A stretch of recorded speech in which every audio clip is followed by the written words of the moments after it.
আসসালামু আলাইকুম, কেমন আছেন আপনারা সবাই? আশা করি সবাই ভালো আছেন। আলহামদুলিল্লাহ আমরা সবাই ভালো আছি। তো আজকে আমি একটি নাস্তার রেসিপি বানাবো। তো সবাই হয়তো দেখে বুঝে গেছেন। তো আমি প্রথমবার পাটিসাপটা পিঠা বানাচ্ছি। তো আমি চালটাকে ভিজিয়ে রেখে দিয়েছিলাম 2 থেকে 3 ঘন্টার জন্য, হালকা একটু কুসুম গরম পানি দিয়ে, যেন তাড়াতাড়ি চালটা ভিজে যায়। তো চালটা যখন আমার ভিজে নরম হয়ে গেছে, তখন আমি একটি ব্লেন্ডার মেশিনের সাহায্যে চালটাকে ভালো মতো সুন্দর করে ব্লেন্ডার করে নিয়েছি। তো এখন আমি এই চালের গুঁড়িটাকে ভালো মতো একটি ডো করে নেব।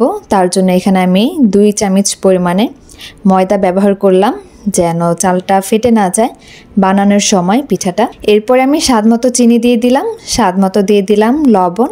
তো সবগুলো উপকরণ দিয়ে আমি অল্প অল্প করে পানি দিয়ে সুন্দর করে একটা ডো করে নিয়েছি।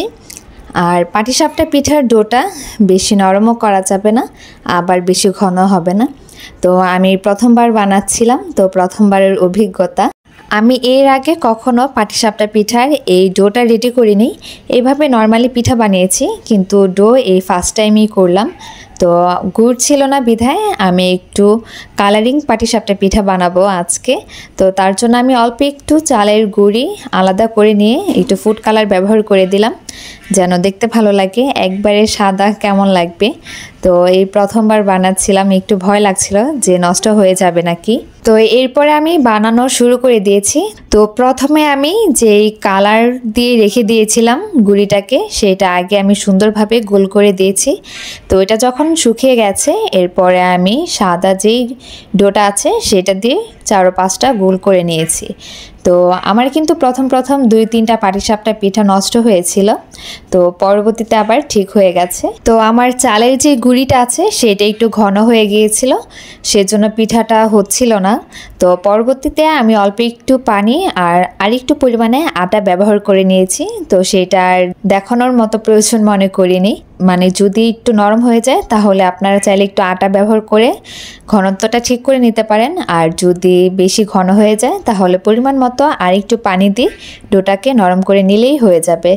তো এইভাবেই আমি সবগুলো পাটিসাপটা পিঠা বানিয়ে নিচ্ছি। তো প্রথমবার বানাচ্ছিলাম, খুব ভয়ে ভয়ে ছিলাম।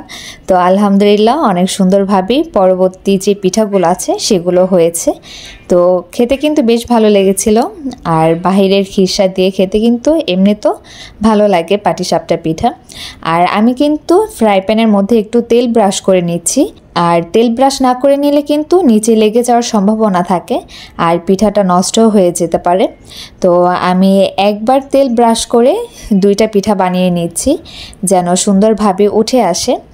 আর এইভাবে সহজভাবেই কিন্তু পাটিসাপটা পিঠাটা বানিয়ে নেওয়া যায় ঘরের মধ্যে, অল্প সময়ের মধ্যে, বেশি একটা সময় নেয় না। তো আপনারাও যদি চান ঝটপট এইভাবে বিকেলের নাস্তা হিসেবেও তৈরি করে নিতে পারেন।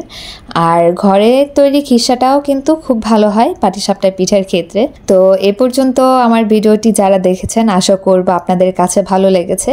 তো আমার এই ছোটোখাটো ব্লগ রেসিপিগুলো আশা করব আপনাদের কাছে ভালো লাগে। আর ভালো লাগলে কিন্তু প্লিজ আমার চ্যানেলটিকে সাবস্ক্রাইব করে আমার পাশেই থাকতে হবে। আর কেমন হয়েছে আমার এই পিঠাগুলো সেটাও কিন্তু অবশ্যই কমেন্ট বক্সে এসে জানাবেন। তো আমি কিন্তু অনেক খুশি হব। তো আমার পাটিসাপটা পিঠাটা আমি আপনাদেরকে একটু ভেঙে দেখাচ্ছি যে ভেতরে কেমন হয়েছে। তো পিঠাটা কিন্তু আলহামদুলিল্লাহ খুব ভালো হয়েছিল প্রথমবার আন্দাজে। তো আজকে আমার এই রেসিপি ব্লগটি এখানেই শেষ করছি। তো সবাই ভালো থাকবেন, সুস্থ থাকবেন। আর কোথাও কোনো ভুল হয়ে থাকলে অবশ্যই ক্ষমা সুন্দর দৃষ্টিতে দেখবেন। আসসালামু আলাইকুম।